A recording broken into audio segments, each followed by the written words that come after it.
No? And the technology in general, sir, or bisan gani sa makinarya, unsa ba ni ka-accessible ngadto sa atong mga small-scale farmers? Dako jud kaayo atong mga makinaryas karon daw kay tabang. Ang problema ko sa unang panahon, hindi lang sa pagdaot sa uban. Naamo yung mga politiko sa unang panahon nga during election hatag sa mga materials, mga equipment. Apo to karon, suruyon kami isip mga EFC kami mo ginaga-monitor. Napay mga lugar nakita ng mga equipment ito nakabalot pa si Lupin. Uy, kano sa apa ni?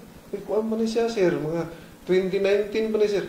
Ha, nakabalot. Wag din na magamit sa wag sir. So, sayang gani, nipilit kan tidak ana nga unit. So, muna ito tanawon pa kaya karon. So, amo ginang recommend mo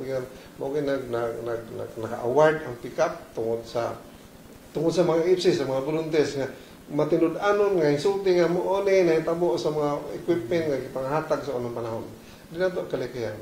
Unsay mahimo sa Department of Agriculture, unsay mahimo sa direktor kung mayor ng gobyerno, tagay na sila kuan. Ulit mahimo. Muna problema sa mga appointment. Di para sa mga elected nga medyo bugat-bugat. So, appointed gani ka. Unsay ismandar sa taas, mapugos kag sunod kay di masyado mo kaya, kambihan na lang ka. So, kita, atong tabangan ato ang red, kaya mag-unsang po siya. So, magtinabangin dagit, atong suportahan unsay activity sa Department of Agriculture diri sa region, kay matag karon niya makita ang itong activity. Karon gani dahang activity sa diha pila ka grupo diyan nagkuan napan to sa World Palace, durian ug mangga po to nitong gisgutan para pag-plaster lang. Daghan kayo mga personnel na to sa DA nga nagtutok, nagtuon, ipadala pa sa laing nasod, ipadala sa nasyonal para magpalawom lang sa ilang kahibalo aron ma-disseminate diri sa atong lokal. So, diha na kita mo tutok pagayo, magtinabangan kita. Unya kung unsay mga nakita niyo problema, mahadlok mo sulti sa inyo ang mga municipal agriculturists, provincial agriculturists, naata, mga private kita mag-uuma man ta. Sulti lang sa amo, sir, dili lagi sir mo, muli na tabo. Sayang mo kayo, hindi tagreklamo nga, kuan, kurap mangyabon atong gihimo, kaya natin hibalot ang naibinuong, o mo sulti, o mo natin panginalan, di pa tayo mo tingog. So, nakakurap kayo po tayo ng galingon, nakakurap tayo ng pamilya. So, magtinabangay na lang kita para sa kalambuan sa tanan. Para maglampo na sa tanan, sir. No? And of course, sir, dinhita sa isa sa mga isyu nga, isa ginikad akong isyu nga ginatubang sa agriculture sector nga, surprisingly, dili pag yun aware ang tanan, ilabi na sa itong mga farming communities, ang impact sa climate change. Dinha sa inyuhang, dinha sa ato ang RAFC, sir, unsa bay inyuhang mga inisyatibo or mga ginapush to address the impact of climate change? So, daghan kayo. Atong leader karon diri atong kuan sa climate change, si Dan Michao. So, maestro man siya. Niya, istudyan gina sa dagan. Gidawat yan ang posisyon. Iyang yung istudyan gani during our meeting naghatag mig time siya unsay labas. So, sa Weather Bureau palandaan hibalo man siya. Unsay dagan. So, bitaw mo bisan kami kayo ni mo nila dagan na mo na tabo. So, sa problema sa climate change, usa ang mga mag-uuma nga makatabang nila. Nga naman, mismo ang mga mag-uuma mo inamutol ito sa bukid. Labi na itong mga igsuon, mga pinalanggang IPs, nga wak po sila kay balo lagi. Mamutol dito, kunya tanuman, tanom nila niya biyaan. Ang programa sa Department of Agriculture, naata, katong mga bukid nga supposed to be gitugutan sa Department of Environment and Natural Resources, basta mo tanom ka dito, mo replant ka dito, like coffee. Ang coffee daho kay ning matabang sa mga kabukiran nato. Kay ang dunay klase sa kape nga tuwa sa halos 1,000 meters above sea level. Unya di pud matandog atong mga kabukiran dito kay nagtanom ang tagkape. So nagpabilin ang green ang palibot. Ang gitawag nila blue one. Naa sila si Ma'am Pantuha ang ato ang nasa ton sa kape ug kakao, IPs po na siya. So nag-studio siya. Bisan sa laing nasod, ngayon siya kadako kay matabang. So kung reforestation atong tuyo, di lang ta mo tanom siguro mga kahoy. Katong mga mag-uuma, mo engage yung reforestation, mag galas pa lang kadi sa imong area, tanumi ug laing tanom nga makapugong sa atong erosion, makapugong sa atong environment, nga tungod sa kainit karong panahon nato mo halos wala na may kahoy. Wala naman kay nagkuan sa ato ang carbon. So daghan daw kayong changes, daw kayong changes. May karon nga sus purti na mainita. Tungod man sa nimo. Anak kaya labas. So kami gani as ako'y presidente sa Beekeeping Network Philippines, usapon na among ginadasig. Kay ang bee karon mo nang dako kay natabang sa atong environment, sa mga biodiversity, dako kay natabang na siya. So ang ultimo atong mga kahuyan, atong lawaan sa una, mas ligon kaysa klase sa lawaan karong panahon na. Nga naman, wala naman si pollinator. Nakabunga siya, ang liso niya, kulang gid kayo sa pollination. Mubitong sa ang uban og kasabot ang pollination. Pero tan-aw to pagayo, ngano man ang usa ka mangga kung kulang sa pollination lahi sa glasa kaysa katong mangga nga fully pollinated sa labi na sa natural. Di lang tong gamit-gamit ang mga unsa diha para pollination. So na may ginagamit mga manual. Lahi gyud ang fully pollinated tanom, prutas, ma-feel gyud nato iyang lasa. Ngayon tag mangga, amo ni mangga gyud. Tungod kay sakto sa pollination. So without pollinator, unsay mahitabo sa atong mga tanom? Bisan simpleng talong diha, bisan simpleng gulay dinha, wa gina siya di to makita ang saktong lasa ng gulaya kay kulang sa pollination. Sa Vietnam, ultimo ilang buyog. Kanang buyog na to dire sa English na sa mga bumblebee. Mga kahoy. Ang ilang buyog dito gina-culture, muna ginabutang nila sila mga passion fruit. Muna pollinator sa passion fruit. Ang ilang passion fruit, to grabe yung bunga. Ganong ginahimo mo nila. Tungod kaya ang ilang Department of Agriculture na apoy nagtuon, nagtuki adto. Unsay maayo. So nakita nila nga muna resulta, so ilang gi-recommend nga to sa mga farmer. Dito sa Pilipinas na atay DEBAR, Bureau of Agricultural Research. Dagko kayo ng budget. Nahibalo na sila unsay epekto sa well-pollinated nga tanom through sa atong mga bees, mga local bees. Natay mga stainless bee, natay putyuka, natay ligwa, natay apis florea. Kana siya, maggamit na to na sa isaktong pollination. Like, example, mangga. Hisgot ang mangga, may yung tang tibok Pilipinas, ang gwapong ng mangga, gimaras, lupigon sila sa atong mangga sa samal. Nga naman, daghan kay apis florea, usa ka klase sa bees. Usani siya nga the smallest bee in the world. One of the smallest bee in the world. Naa sa ato ang Island Garden City of Samar.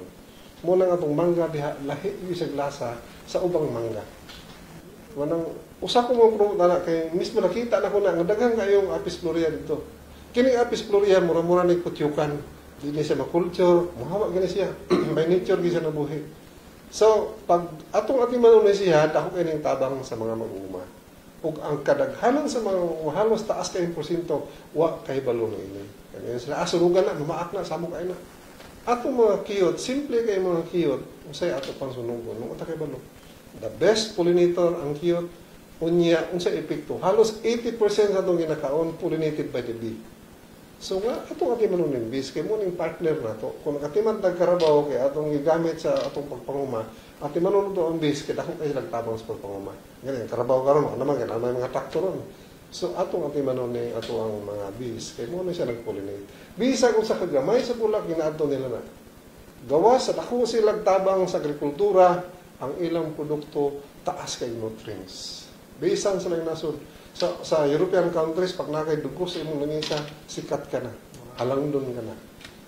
Makapanghambog na kasi yung pamilya. So, sa tuwa, wala mo tayo napansin. Huwag gina na napansin. Namaligya pag yung gusto rin, hindi mo pag yung surisuro. So, muna itong tanahon. Usa nga itong tanahon sa Department of Agriculture, kini siya. Nga naman, mo kining partner sa pagpanguma, kay sila ang pollinator, sila ang katabang, at the same time, ang naghatag sustansya sa mga mag-uuma, kini po ang ilang produkto. So, daghan pa kayo itong ating manunon. Dugay na ko nag-abukasiya sa beekeeping, pero di man po na ito mapugos ng mutuo na yung tanan. Pero I'm so happy nga at Region 11 na programa turo sa atong livestock.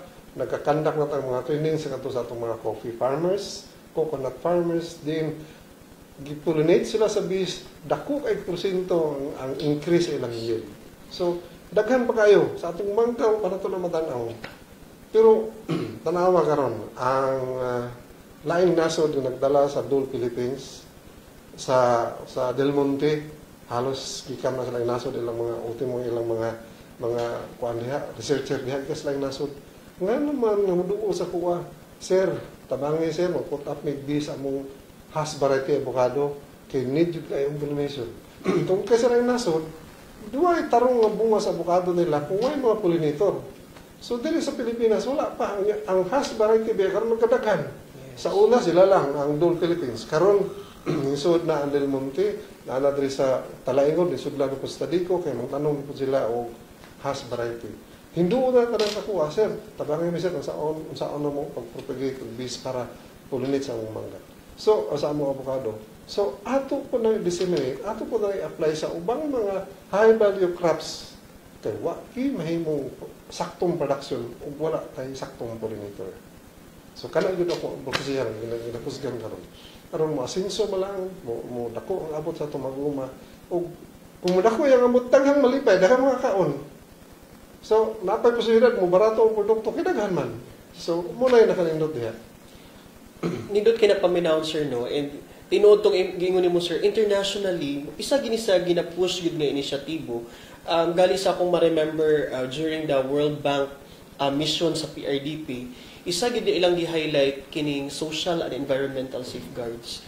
And nindot kay paminaw nga kamo sa RAFC, isa po na sa inyuhang mga gina-push gid nga initiatives sir.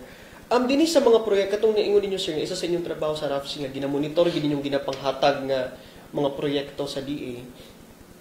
Kining sa maghimo for example og mga farm to market road mga inaana sir, ginatanaw ba pud ninyo sir ang social and environmental safeguards ana, like wala ba na nakaapekto sa komunidad negatively and the environment?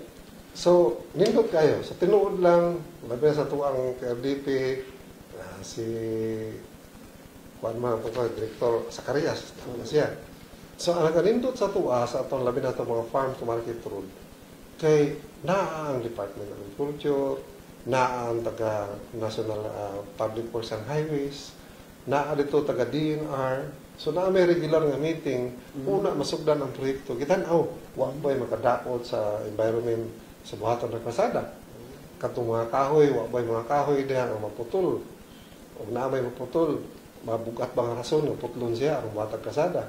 Wa ba'y maka-epekto ani sa mga komunidad diha sa palibot. So nindot kayo din sa tuwa. Matag karon unya natay regular meeting sa CIPIS. Di natay mga invited gikan sa rehiyon, gikan sa nasyonal nga motutok sab nya presentar katong ato ang mga stakeholder nga bahin na ng proyekto.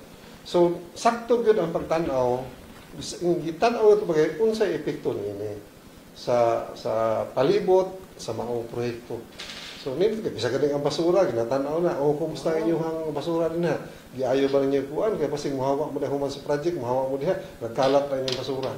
Mga kahoy diha hanlansang na pay mga tunok ang inyong mga basura. So nindot kayo tanang aspeto sa kaayuhan sa katawhan diha sa maong lugar ilad yung ginatan-aw pagayo. Himay-himay isukod unsay mga gidakon sa kami nga private sector ng tanaw ni ana og gani sa kinitibukan sa Pilipinas, ang mga RAPSI, mga AFC nga nag-monitor sa tanang project sa Pilipinas, nakita ug mo po yung padayag na, uy, tanaw sa project, finish na. Tanang humana, unya, mabuto, wala di ay. Napoy uban nga, imbes nga 1 kilometer, 800 meters na lang ang trabaho. So kami nagpresenta, anak, wala sa may amo, di man may football, kuhan kay, private man may. So kung sa nakita diha, at the same time, during ang pag-survey, pag-monitor diha, nag-interview mga tao. Uy, manang, unsa may epekto aning kasada sa inyo? Nakatabang ba? Sa nakatabang kay sir, kumusta yung pumasahe? Nag-reduce ba? O, mangyapon sir, pero dali na may maabot. Di pa sa una nga, ulit na mo diri, pamaulan taon ni kasi batsi kayo. Maulang yan mo ng pumasahe, kaya lisod mo ng driver balibaran, pero hapsay niya uli mo diri kondisyon mo lawas kaya wala man kay patsi. So naay mga positibong nahitabo. So kana tanan amo nang gitan-aw sa inyong pagpamuma diri maay na ba andagan sa pag-delivery sa mga produkto sa okay na kayo. So, muna mo ginahimong report dito sa taas po. Giplastar na, diri pa lang sa Rafi office, na may taga-pick up na mga empleyado diya po, siya pinagahimay-himay ng tanan. Pasa na ito sa nasyonal. So, ang pick up na po, nagpresenta na po dito sa Department of Agriculture. Uy, mo nang saludar kayo sila sa mga epekto. Kaya kung mismo ang mga local government na dito, minsan, ay, humana. Pinakita sila pag abot sa report sa mga AFC. Wala man lagi ni siya. Padala-padala ng tao. So, wag yung tinuod. Napo iban, ibalhin na yung lugar. Imbis kay Morning Barangay, tapos Pikas Barangay. So, sana kada kong papel, umpisan kami, nakayon nga, gamit na itanong. Kaya kami may nagkuhan. O dito ko na ito, takay ba kung saan tapos pansin. So, muna labas. O sa DA po, sila mismo, minsan, may kayo tulutan ako dito. Bitaw, lisod mo. Naamag yung mga lugar nga, mga how di tayo mga NGO dito. Hindi basta-basta. Bisan sa taga-DA, magpinto man. Pero kami, taga-dire, bado, di ba sa tamaputbol, umusulti ta sinood ka, di mo tayo empleyado. So nakita ang tinuod nga resulta. Lipay kayo sila. Gani, karong tuig, by next year, giduwagan ang budget sa pick-up og 100 million. So dako-dako na siya, tungod kay usa nga gitaha sa mua, kanto kay unsay may tabo sa mga mag-uuma, kasi tabang sa di, unsay may tabo nila, nakasinso ba sila? Nakabay nakasinso? Kinsa ang nakasinso? So dako mo na siya tahas, pero para sa mua, hindi mo na, pinag-bitaw mo. Makita ginatog na agyo tinuod nga epekto or impact, positive impact ang atong mga gipanghatag. And nindot kay na sir kato imong nahisgutan nung kang pag naay isak proyekto pareha sa PRDP, daghan din ahensya nga naga-meeting. So, for example, ako ang problema kay for example sir na ay dito sa mabutang sa may relocation ba mahitabo so naay DAR pod apil sir. Likod gila dito. Yeah, kasi magdebate ko sa gusto pero wa naman kaya ito ang mga nagdala niya pod plastar naman daan. Bayad naman taga-DAR, inspection sa area. Sir, okay ba na yung butangan sa ilang relocation? Sa tanaw nito. So, plastar yun ng mga tao.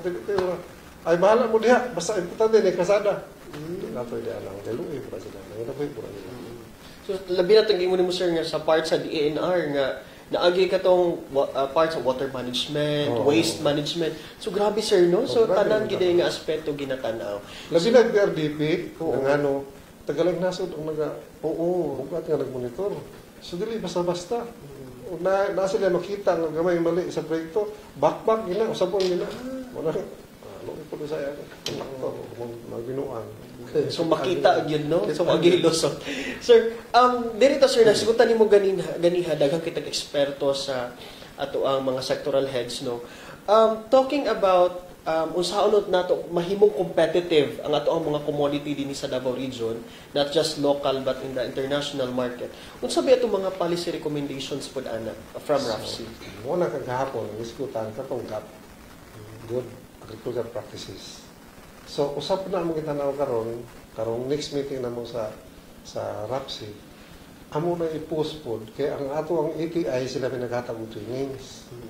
Unya dapat i-post ato i-post sa TTI nga di lang sa namuhata og training bisag quarterly pangayon report ng training libre ba ito sila dagko pa ang budget training per head nya sila nag-plaster sila nag-train human unsa na tabo dako kay budget na siya nag-asinso ko tong ilang train nag-disseminate mo tong ilang train so sa karong next meeting mo ginamuha nga requesting na ATI sa ilang mga training nga human sa training quarterly magahimog report nga mo ni amo nahitabo diri sa among kahibalo sa trainings para makita po nato nga nakasinso ba ang mga mag-uma naabay nagbunga ba og maayo ang gi-train nila kay gahapon apil man gahapon nga problema so naay mga trainings kana katong GAP pila na kabuk nag-training o GAP diri sa Region 11.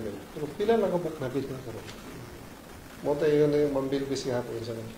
Yan ang mahirap dahil yung farmer na yon ano na yan, tapos na yan sa GAP. Pero tingnan mo mga tao na kahit saan mag-ihi, kahit saan magtapon ng dumi. Kaya, sinong nasisira ngayon? Lahat. Example, durian. Mayroong isang farmer ng durian doon nga, minsan doon lang siya nagtapon ng mga dumi sa farm niya. Pati kami nadamay dahil nakita mo may mga ikulay, may mga ganyan.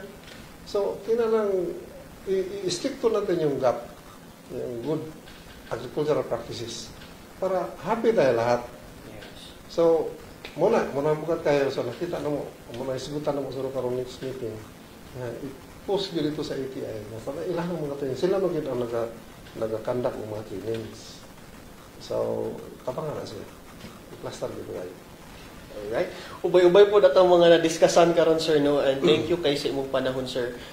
Unsa ba imong mga activities na naka-line up karong whole month of May, sir? Daghan, gani, among kasabutan ng katong mga munisipyo nga to sa suok nga halos wa gyud matanaw.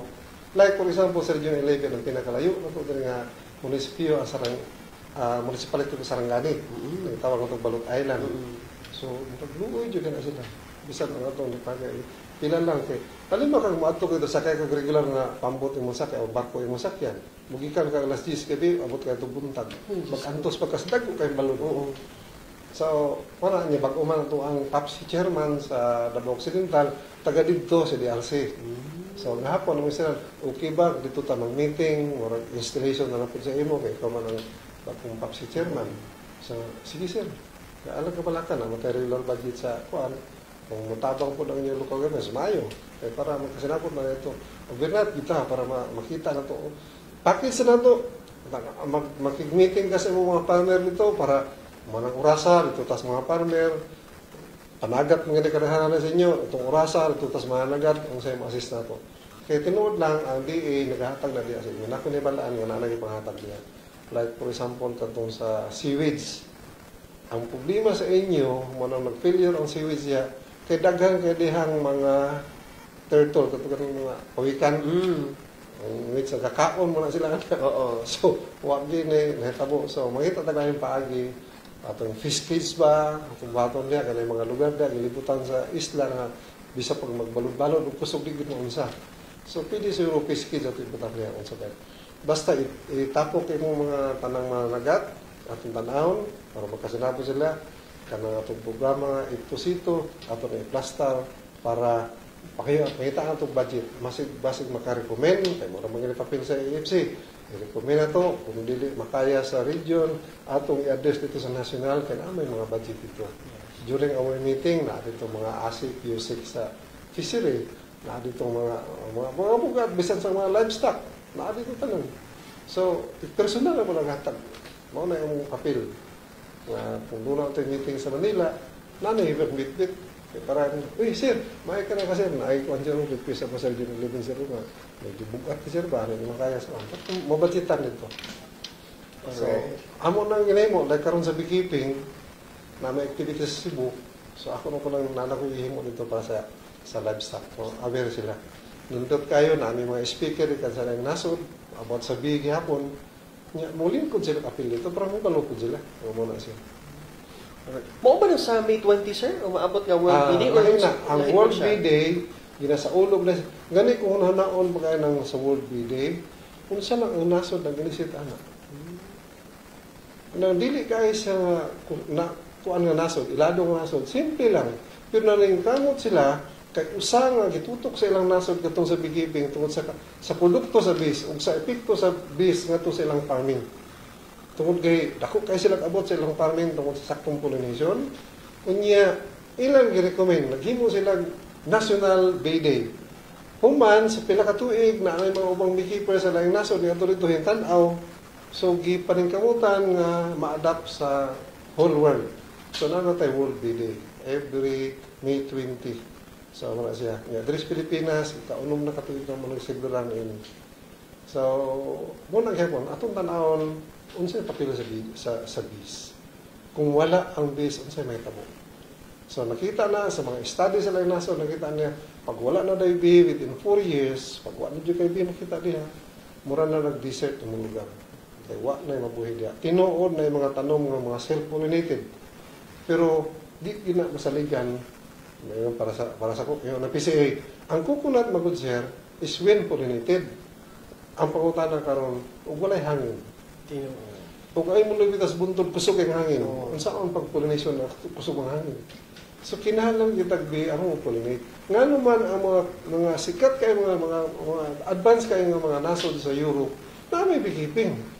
So diha sa Panabo, usa pa na akong panginabuhian kanang eskwelahan ako diha.